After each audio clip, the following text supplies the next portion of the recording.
आणि या कार्यक्रमाच्या निमित्तानं जे प्रमुख अतिथी आलेले आहेत त्यांचं सहर्ष स्वागत। या कार्यक्रमाचे प्रमुख अतिथी जे आलेले आहेत मी त्यांना विनंती करतो की त्यांनी व्यासपीठासमोर सरस्वती पूजन करून घ्यावं आणि त्यानंतर आपला कार्यक्रम सुरू होईल। आजच्या या कार्यक्रमास प्रमुख अतिथी म्हणून आपल्या सर्वांच्या परिचयाचे आणि आदिशक्ती युवा प्रेरणा केंद्राचे स्नेही आदरणीय श्री वसंत लिमये सर आलेले आहेत। त्याचबरोबर अनेक नाव असं आपल्या सर्वांच्या नेहमीच मुखात असतं ते आदरणीय श्री गुलाबराव सपकाळ सर। मी त्यांनाही विनंती करतो की त्यांनी देखील व्यासपीठासमोर येऊन सरस्वती पूजनास उपस्थित राहावं। सुनीलजी पाटील सर, श्री धोंडीबा कुंभार सर। या पुस्तक ज्यांनी प्रकाशन केलं त्या नीम ट्री हाऊसच्या सौ द्वितीया सोनवणे मॅडम, त्यांनी देखील सरस्वती पूजन करण्यास यावं अशी विनंती करतो।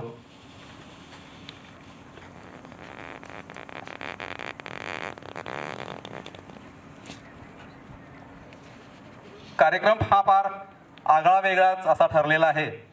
नेहमीच्या कार्यक्रमांना थोडे बाजूला ठेवून आपण फक्त सरस्वती पूजन करण्यासाठी फक्त दीपप्रज्वलन करणार आहोत, फुलं आणलेली नाहीत। खरं म्हणजे स्वतः जीवनाच्या फुलांनी पुजावे असाच आपल्या सगळ्यांचा भाव आहे या कार्यक्रमाच्या निमित्तानं की या भारत मातेची सेवा, सरस्वतीची सेवा स्वतःच्या जीवनाने आपण केली पाहिजे। फुलं ही निमित्त मात्र ठरली असती म्हणून तर फुलं आणली नाहीत।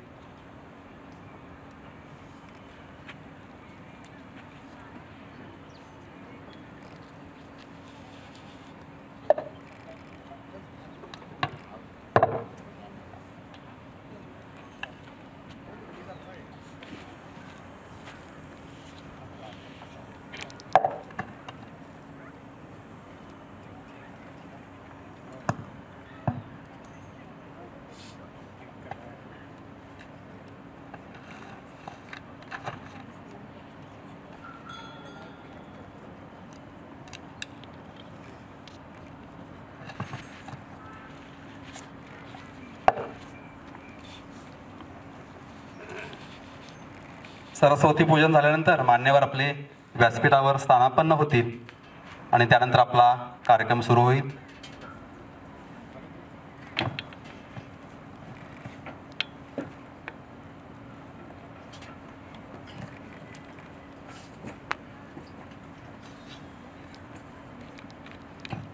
छत्रपती श्री शिवाजी महाराजांना मानवंदना येऊन आपला कार्यक्रम सुरुवात होईल।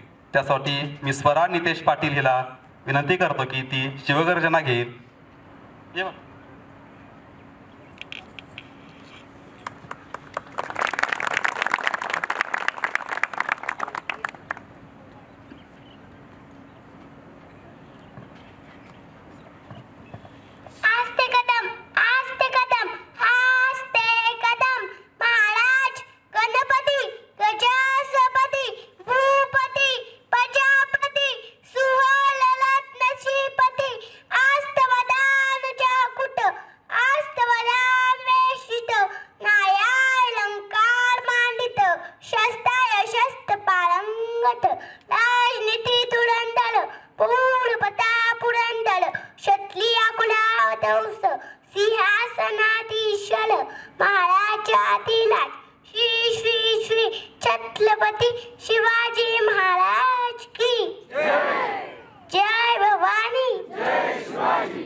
आजच्या कार्यक्रमाची छान सुरुवात स्वरानं करून दिलेली आहे।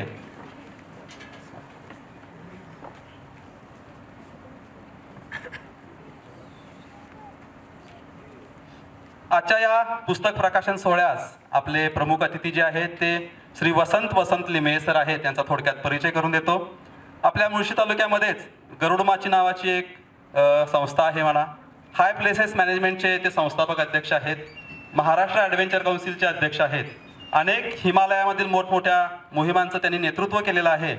शिवाय ते प्रतिथयश जागतिक दर्जाचे कादंबरीकार आहेत। त्यातल्या त्यांच्या लॉग ग्रिफिन, विश्वस्त आणि टार्गेट असोच्या यासारख्या कादंबरी फार गाजलेल्या आहेत, जगभर प्रवास करून ते लेखक आपल्या भेटीला या माध्यमातून जगातल्या अनेक वाचकांच्या भेटीस ते असतात असे आदरणीय श्री वसंत लिमये सर इथं उपस्थित आहेत. मी आपल्या जय तुळजाभवानी ट्रस्ट आणि आदिशक्ती युवा प्रेरणा केंद्राच्या वतीनं त्यांचा सन्मान माननीय श्री रामदास पवळे सर करतील अशी मी त्यांना विनंती करतो. सरांनी सन्मान स्वीकारावा.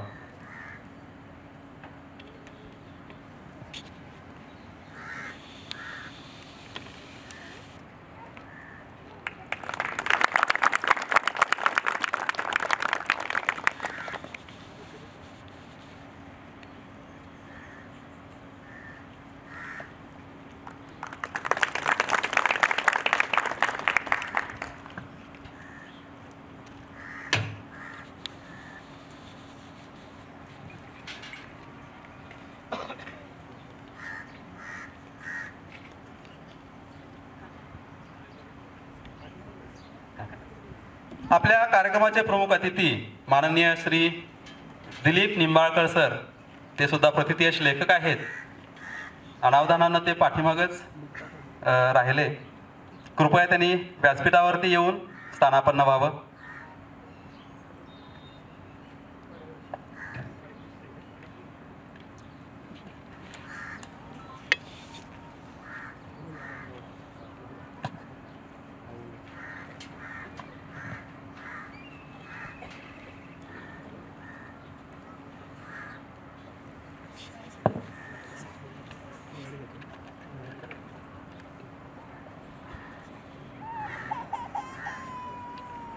आता जे आपले प्रमुख पाहुणे श्री दिलीपजी निंबाळकर सर उपस्थित राहिले आहेत व्यासपीठावर, त्यांचा सन्मान श्री राहुलजी नरोटे सर करतील. सरांची थोडक्यात ओळख म्हटली तर एव्हरेस्टवीर सुरेंद्र चव्हाण, अंतराळी ही लघुकथा अशा अनेक पुस्तकं सरांनी लिहिलेली आहेत. आणि आत्ताच्या मराठी साहित्य संमेलनामध्ये महाराष्ट्र शासनाचा 27 फेब्रुवारी रोजी सरांच्या लघुकथेला पुरस्कार मिळालेला आहे. असे दिलीपजी निंबाळकर सर या कार्यक्रमास उपस्थित आहेत. त्यांचा सन्मान राहुलजी नरोटे सर करतील.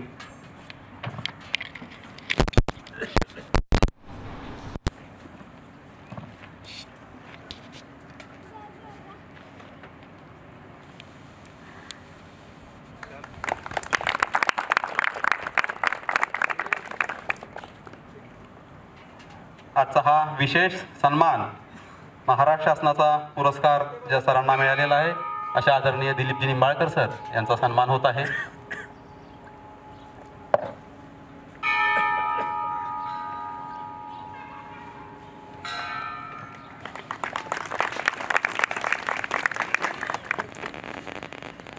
यानंतरचा जो सन्मान आहे तो आपल्या सर्वांसाठी खासच आहे. आदरणीय श्री गुलाबजी सपकाळ सर हे कुणाला ओळखत नाहीत बरं. यांचा परिचय फारसा काही करून देत नाही, पण एखादा पाथरवट असतो आणि तो एखादा पाषाणाचा दगड घेऊन त्याची सुंदर मूर्ती घडवतो. असाच परिचय त्यांचा थोडक्यात होईल. आजचा हा जो काही कार्यक्रम ज्या निमित्तानं होतोय अशीच मूर्ती सरांनी घडवली. इतकाच परिचय मी सरांचा करून देतोय. आदरणीय गुलाबजी सपकाळ सरांचा सन्मान श्री अविनाशजी पवळे करतील.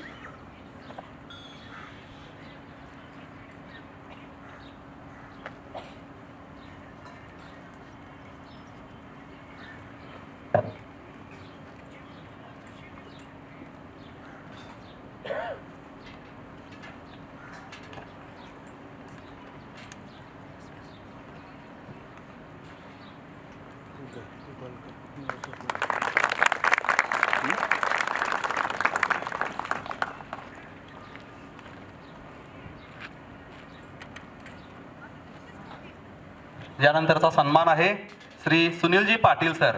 निसर्गप्रेमी आहेत आणि त्यांची विशेष ओळख म्हणजे आतापर्यंत त्यांनी 1.5 लाख किलोमीटरचा सायकल प्रवास केलेला आहे. संपूर्ण देशभर ते सायकलनं हिंडतात. सगळ्यात मोठा 4000 किलोमीटरचा प्रवास म्हणजे काश्मीर ते कन्याकुमारी असा प्रवास यशस्वी पूर्ण केलेला आहे. निसर्गप्रेमी सुद्धा आहेत आणि सामाजिक कार्याची आवड देखील आहे. त्यांचा सन्मान समीरजी पोतनीस यांनी करावा अशी मी सरांना विनंती करतो.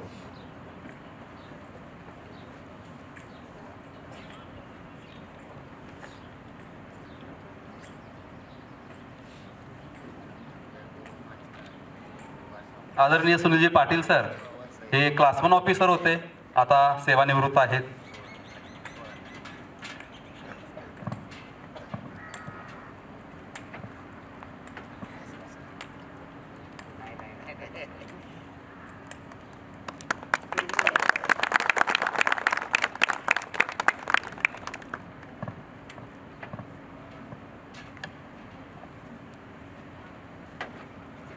यानंतरचा सन्मान आपल्या तालुक्यातील सकाळचे पत्रकार श्री धोंडीबा कुंभार सर हे आपल्या सर्वांच्या परिचयाचे आहेत आणि आपल्या संस्थेचे पालक आहेत. त्यांचा सन्मान श्री संतोषजी केसवड करतील.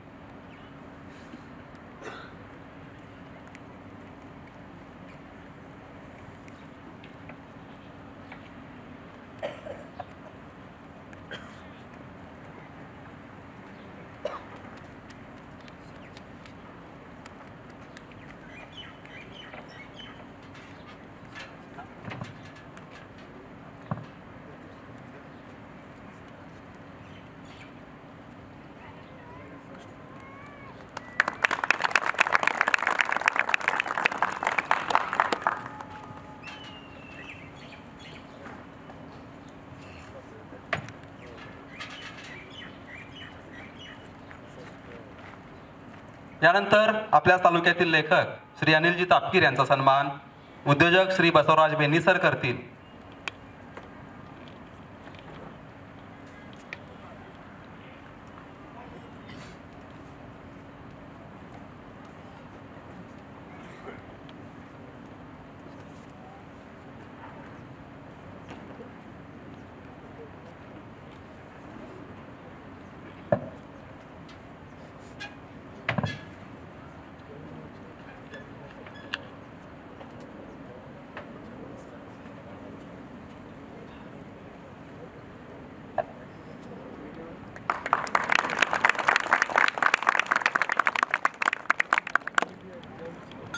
धन्यवाद सर. यानंतरचा सन्मान या पुस्तकाच्या प्रकाशिका सौ द्वितीया सोनवणे यांनी स्वीकारावा अशी मी त्यांना विनंती करतो. द्वितीया मॅडमचा सन्मान आपल्या संस्थेच्या मार्गदर्शिका प्रमिला मॅडम करतील.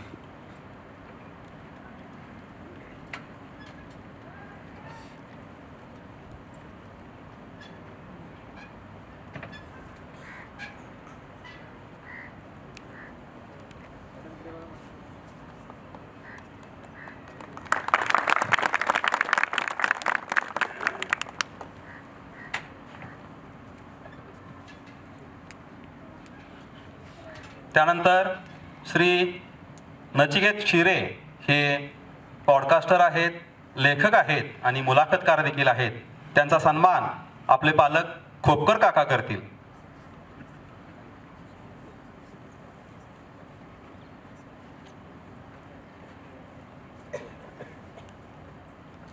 नचिकेत शिरे सरांचा वाचन फार दांडगा आहे. अतिशय छान छान कादंबऱ्या सरांनी दिलेल्या आहेत. जो जे वांछील यासारखी कादंबरी गाजलेली आहे. पॉडकास्ट नावाचा एक नवीन प्रकार आपल्या देशात रुजू होतोय, त्यामध्ये सुद्धा फार मोठं काम सरांनी केलेलं आहे.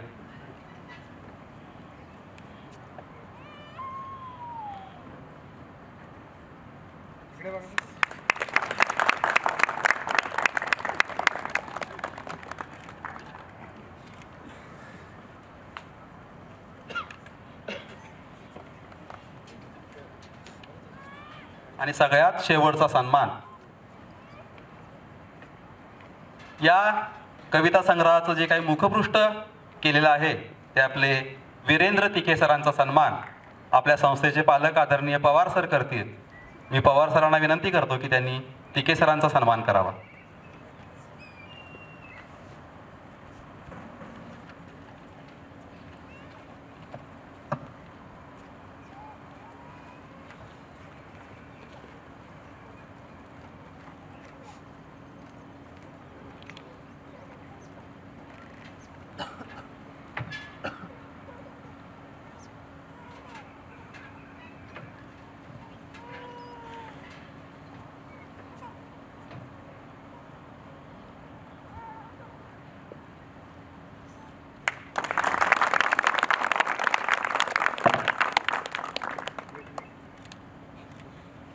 खरं म्हटलं तर मुळशी तालुक्यातील पुस्तक प्रकाशनाचा हा कदाचित पहिलाच प्रयोग असावा. अनेक कार्यक्रम होत असतात, त्यामध्ये पुस्तकांचं प्रकाशन होत असतं, पण खास पुस्तकाचा प्रकाशनाचा सोहळा हा पहिल्यांदाच होत आहे आपल्या तालुक्यामध्ये. आणि तोही कविता संग्रह आहे आणि नाव देखील दगडातला पाझर. हे फार उत्तम नाव या पुस्तकाला सरांनी दिलेलं आहे.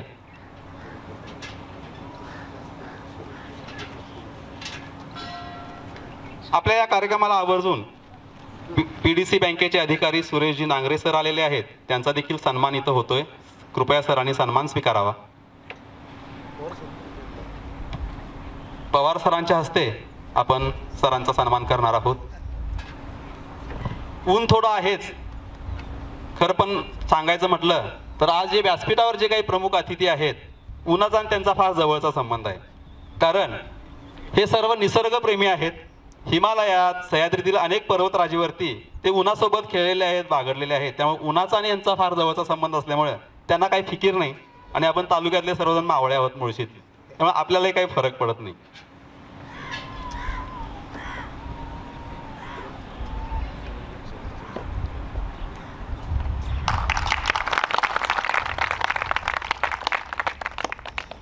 ग्रंथप्रेमी नावाची जी काही वेबसाईट आहे त्याचे निरंजन सर इथं आलेले आहेत. त्यांचा एक सन्मान होणार आहे. वाचकांच्या पर्यंत ऑनलाईन पद्धतीनं पुस्तक थेट त्यांच्या घरोघरी पोचवून फार मोठं काम ग्रंथप्रेमीच्या माध्यमातून होत आहे. मी निरंजन सरांना विनंती करतो की त्यांनी आपला सन्मान स्वीकारावा.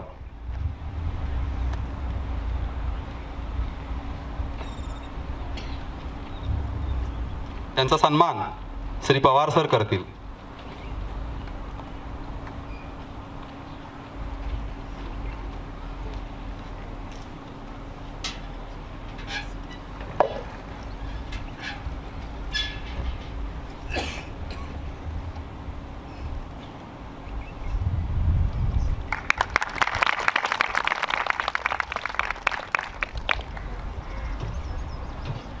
यानंतर कार्यक्रमाच्या मुख्य भागाकडे वळूया. आज आपण ज्या कार्यक्रमासाठी जमलेला आहोत तो कार्यक्रम म्हणजे दगडातील पाझर हा पुस्तक प्रकाशनाचा हा कार्यक्रम आहे. खरं म्हणजे कविता, लेखन म्हणा, हे स्वतःच्या आत्म्याशी, अंतरात्म्याशी प्रामाणिक राहून जे काही स्वतःला स्फुरतं, जे स्वतःशी आपण बोलत असतो ते कागदावरती उतरतं, ते स्वगत असतं, त्या स्वतःच्या भावना असतात आणि यातूनच अनेक साहित्याची निर्मिती होत असते. आदरणीय संतोषजी भुमकर सरांनी गेल्या कित्येक वर्षात आपल्या सामाजिक कार्यामधून म्हणा, आपल्या सेवेच्या माध्यमातून म्हणा, जे स्वतःशी त्यांनी हितगुज केलेली आहे त्यातून अनेक कविता निर्माण झाल्या. आणि आदरणीय गुलाबरावजी सपकाळ सर म्हणा किंवा त्यांचे अनेक मार्गदर्शक असतील, त्यांच्या माध्यमातून त्यांनी हे पुस्तकांचा पर्यंतचा हा प्रवास सुरू केला आणि त्यातलंच हे एक छोटेखानी पुस्तक आपण प्रकाशित करत आहोत.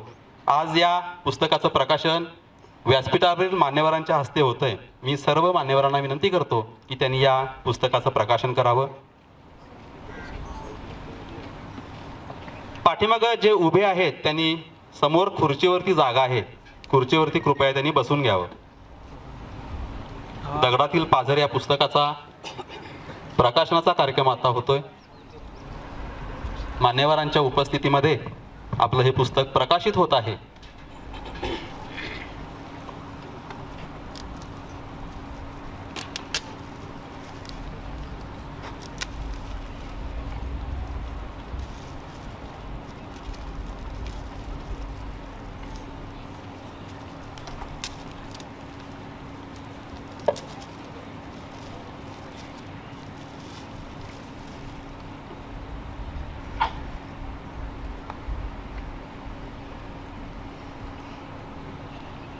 सर्वांनी टाळ्या वाजवून या पुस्तक प्रकाशनास दाद द्यावी.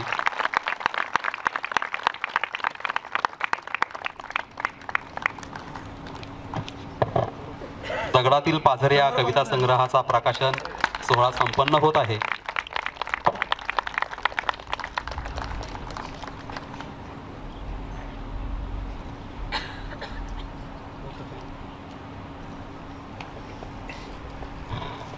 पुस्तक प्रकाशन होण्यापूर्वी समाजातील अनेक घटकांशी संवाद झाला आणि त्यांनी त्यातल्या कविता वाचल्या. अनेकांनी अतिशय आग्रही आपल्या प्रतिक्रिया आपल्यापर्यंत पोहोचवल्या. पुस्तक वाचत असताना त्या कविता सर्वांना आपल्याच वाटतात. असं सगळ्यांचं मत होतं की त्या आपल्याच अनुषंगानं लिहिलेल्या आहेत. अशा अनेकांना आपल्याशा वाटणाऱ्या या कविता संग्रहाचा प्रकाशन सोहळा नुकताच संपन्न झालेला आहे. मी हे पुस्तक प्रकाशन ज्यांनी केलं त्या नीम ट्री पब्लिशिंग हाऊसच्या द्वितीय सोनवणे मॅडम यांना विनंती करतो की त्यांनी आपलं मनोगत व्यक्त करावं. माननीय व्यासपीठ, इथे आलेले सगळे प्रेक्षक, वाचक, आपल्यामध्ये बरेच लेखकही आहेत, त्या सर्वांना मी अभिवादन करते. आदिशक्ती युवा प्रेरणा केंद्राचे विद्यार्थी, इथे उपस्थित असलेले त्यांचे पालक, तुम्हा सर्वांचे आभार की तुम्ही रविवार असून या कार्यक्रमाला आला.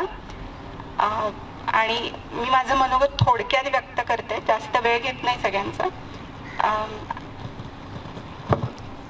खरं तर संतोष म्हणजे माझा भाऊच आहे मानलेला. तो आमच्या घरी लहानपणापासून असायचा. तो पप्पांचा विद्यार्थी आहे, श्री गुलाब सपकाळ सर. आणि मला खरं तर त्याच्या कवितांबद्दल माहिती नव्हती जास्त, पण एके दिवशी तो आला असताना त्याने 1-2 कविता ऐकवल्या आणि त्या मला खूप आवडल्या. आणि तोपर्यंत माझा प्रकाशनाचा प्रवास सुरू झाला होता.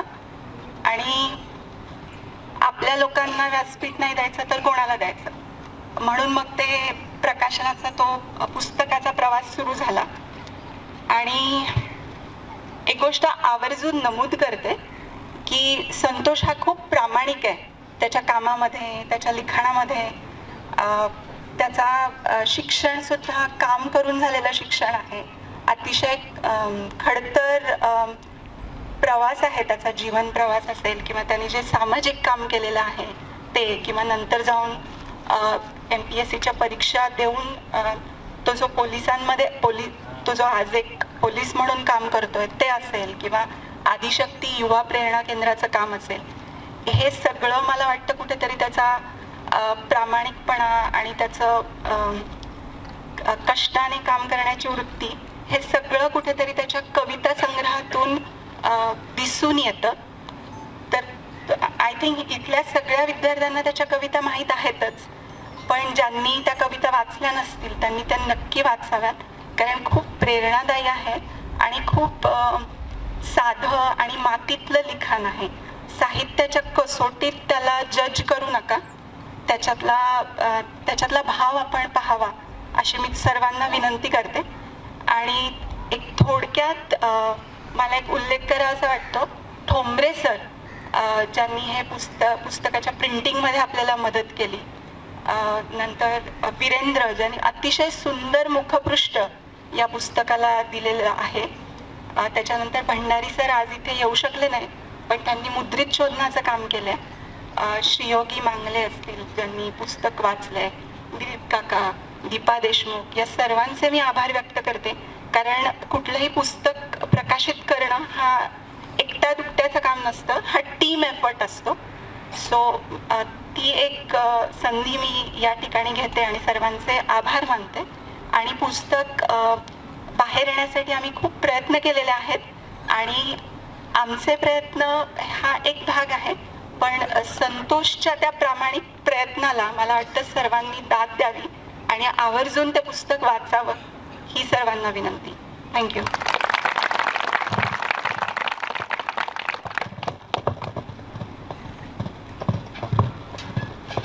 धन्यवाद मॅडम. यानंतर पुस्तक ज्यांच्या प्रवाही लेखणीमधून साकारलं ते आपल्या सर्वांचे लाडके आदरणीय संतोषजी भूमकर सर, म्हणजे लेखकाचं मनोगतच आपण इथं आपल्या सगळ्यांच्या समोर आपण घेऊया. मी सरांना विनंती करतो की त्यांनी आपल्या पुस्तकाबद्दलचं स्वतःचं मत आम्हाला सांगावं. आदरणीय व्यासपीठ, व्यासपीठावरती बसलेले सर्व या दगडाला घडवणारे म्हणजे मूर्तिकार म्हणेल मी, शिल्पकार म्हणेल मी. माझ्यासारख्या एका शेतकरी कुटुंबातील मुलाला आज हा माईक हातात घेऊन एक रचनाकार किंवा लेखक होण्यापर्यंत ज्यांनी सहकार्य केलं किंवा वेळप्रसंगी प्रेमाने, रागाने, समजुतीने मला घडवला, अशा सर्वांना मी नमस्कार करतो. नामोल्लेख मुद्दामच करत नाही. कारण प्रत्येकाविषयी सांगायला गेलं तर मला असं वाटतं फक्त माझंच बोलणं होईल, म्हणून थोडक्यात घेतोय. पुस्तकाकडे वळतोय. दगडातला पाझर.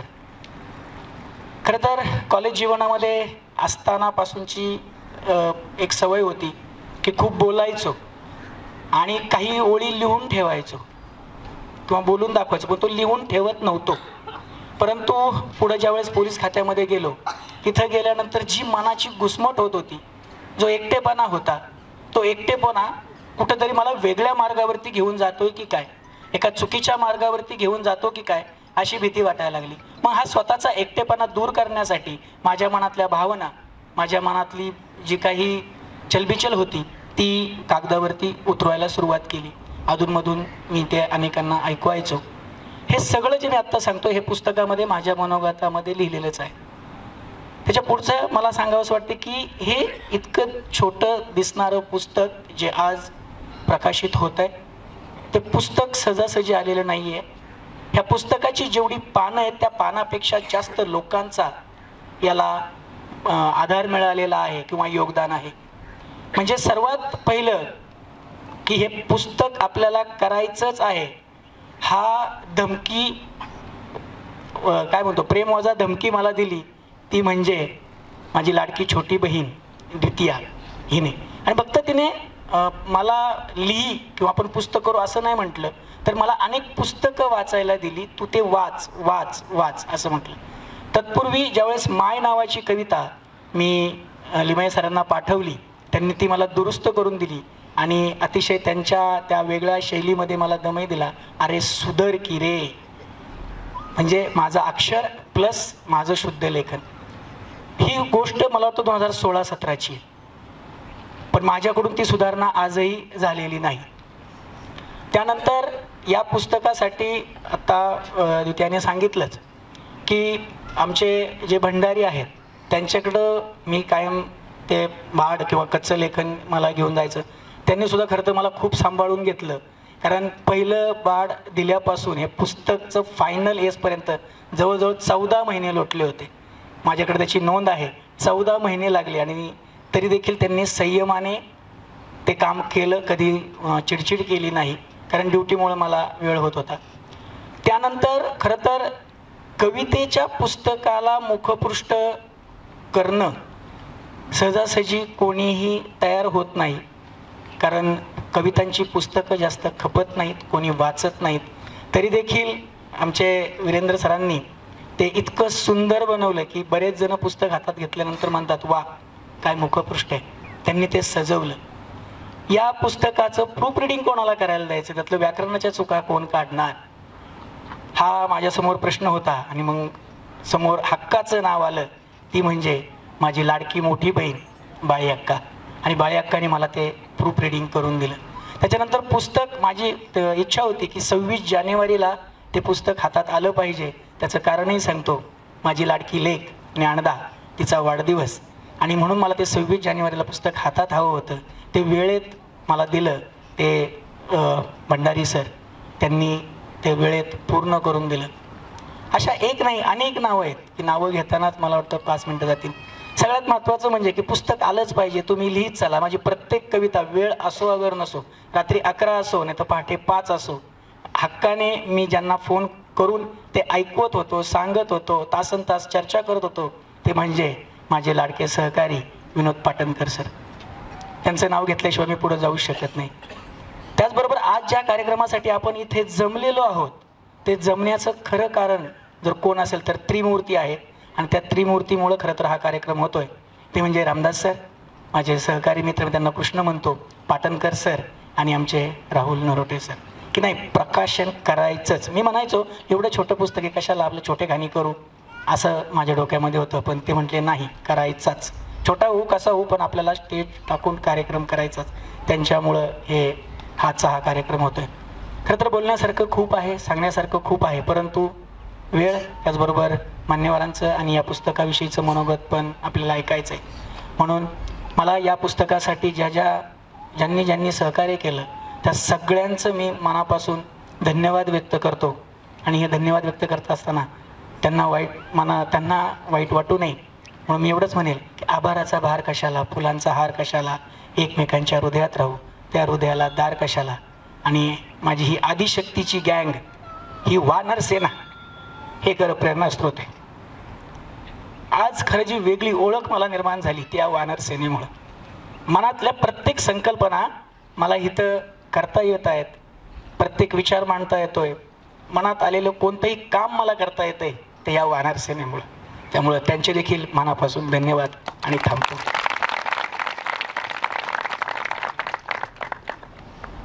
धन्यवाद सर. सरांनी आपलं मनोगत व्यक्त करत असताना सर भाऊ झाले. खरं म्हणजे काम करणारी मंडळी जास्त बोलत नसतात, ते काम करत असतात. समर्थ रामदासांनी कवीबद्दल फार यथार्थ वर्णन करून ठेवलेलं आहे. ते म्हणतात की आता बंधू कवीश्वर, जे शब्द सृष्टीचे ईश्वर, ना तरी हे परमेश्वर वेदावतारी. असं यथार्थ वर्णन कवीबद्दल समर्थ रामदासांनी करून ठेवलेलं आहे. आता आपण पुढील भागाकडे जाऊया. आजच्या या कार्यक्रमाचे जे काही प्रमुख अतिथी आहेत, आदरणीय श्री वसंत लिमये सर यांनी आपलं मनोगत व्यक्त करावं असं मी त्यांना विनंती करतो. इथे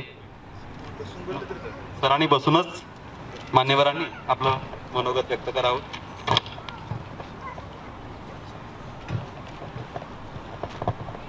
व्यासपीठावरील मान्यवर, समोर बसलेले, आवर्जून या प्रकाशन समारंभाला आलेले या सर्वांना मी अभिवादन करतो. प्रामाणिकपणे सांगायचं तर मी लेखन केलेलं आहे थोडंफार, परंतु कविता हा प्रकार जरा माझ्यापासून दूरच आहे. आणि ते कोणाला जमतं या लोकांबद्दल मला नेहमीच हेवा वाटत आलेला आहे. तर त्यातला एक संतोष आहे. महत्त्वाची गोष्ट अशी की या कार्यक्रमाला त्यांनी बोलवलं वगैरे वगैरे, आदिशक्ती युवा केंद्राच्या विविध कार्यक्रमांना येणं हे नेहमीच आनंददायक असतं. याचं एक महत्त्वाचं कारण असं की 2002-2003च्या दरम्यान संतोष आमच्याबरोबर सहकारी म्हणून होता आणि तिथून त्याच्या प्रगतीचा आलेख मी पाहिलेला आहे आणि तो नेहमीच थक्क करणारा आलेख माझ्यासाठी आहे. त्यांनी हा उपक्रम जेव्हा सुरू केला तेव्हाची त्याची धडपड, त्यांनी आत्ता ज्या वानर सेनेचा उल्लेख केला, ती मंडळी आणि ती किती प्रामाणिकपणे आणि उत्साहाने या सगळ्या प्रकारात भाग घेतात याचं आत्ताच एक नुकतंच उदाहरण म्हणजे एक काही 2-3 आठवड्यापूर्वी ताम्हिणी घाटामध्ये स्वच्छता मोहीम होती आणि त्याच्यात इथली काहीतरी 30 जणं आली होती ना, 40 जणं आली होती. त्या सगळ्याच मंडळींचा उत्साह आणि याच्या मागचं महत्त्वाचं कारण म्हणजे संतोष भूमकर. तर मला एक 2-3 गोष्टी या पुस्तकाच्या निमित्तानं सांगाव्याशा वाटतात. त्यातल्या सगळ्या कविता मी अजून वाचलेल्या नाहीत. शिवजयंती किंवा नको या संतोषच्या आवडत्या कविता मलाही अर्थातच खूप आवडल्या आणि मनाला भिडणाऱ्या अशा त्या कविता आहेत. पण महत्त्वाच्या 2 गोष्टी सांगाव्याशा वाटतात. त्यापैकी एक म्हणजे मनुष्य प्राण्याचे एक महत्त्वाचे 2 गुणधर्म आहेत आणि ते म्हणजे इंग्रजीत सांगायचं झालं तर to be able to relate and to express. Relate म्हणजे लोकांशी इतरांशी संपर्क साधणे हे माणसाला खूप महत्त्वाचं असतं आणि दुसरी गोष्ट म्हणजे व्यक्त होणं हेही तितकंच महत्त्वाचं असतं. म्हणजे गमतीशीर भाग असा की सगळ्यात भीषण शिक्षा कुठली, ज्याला इंग्रजीत सॉलिटरी कन्फाइनमेंट किंवा एकांतवासाचा बंदी म्हणतात, अशी शिक्षा की त्या माणसाला फक्त जेवायला द्यायचं पण त्याला एका कोठडीत कोंडून ठेवलेला, त्याला कोणाशी बोलता येत नाही, त्याला कोणाशीही संपर्क साधता येत नाही. तर ही सगळ्यात भीषण शिक्षा समजली जाते. तर हे जे जाऊन महत्त्वाचे गुणधर्म आहेत की लोकांशी संपर्क साधणे आणि व्यक्त होणे, तर मला वाटतं की संतोषाकडे हे दोन्हीही आहे. नाही, व्यक्त आपण सर्वच जण होत असतो, एका वेगळ्या चांगल्या स्वरूपात व्यक्त होणे हे कवितेचं रूप घेऊन येतं. संपर्कात असणे हे संतोषचे म्हणजे संपर्कामध्ये असणारी ही सगळी मंडळी किंवा इतरही याच्यातून काय घडू शकतं याचं एक मूर्तिमंत उदाहरण म्हणजे संतोष भूमकरचे गेल्या एक 10-20 वर्षातले प्रयत्न आहेत आणि ते खरोखरच कौतुकास्पद आहेत. हे केवळ त्याचं कौतुक करायचं किंवा त्याच्या तोंडावर बोलायचं म्हणून मी बोलत नाही आहे. कारण एक महत्त्वाचा भाग मला आत्ता जाणवतो तो असा की आजकाल जर आजूबाजूला नजर टाकली तर एकीकडे खूप चांगल्या गोष्टी घडत आहेत, म्हणजे मी रडका सूर लावत नाही, परंतु त्याचबरोबर इतर ज्या काही घडणाऱ्या गोष्टी आहेत त्या भीतीदायक आहेत. म्हणजे महाराष्ट्रात तेजस्वी आदर्श हे कमी नाही आहेत, खूप आहेत. म्हणजे अगदी छत्रपती शिवाजी महाराज, रामदास स्वामी, सावरकर, फुले, आंबेडकर अशी म्हणजे मांदियाळी आहे.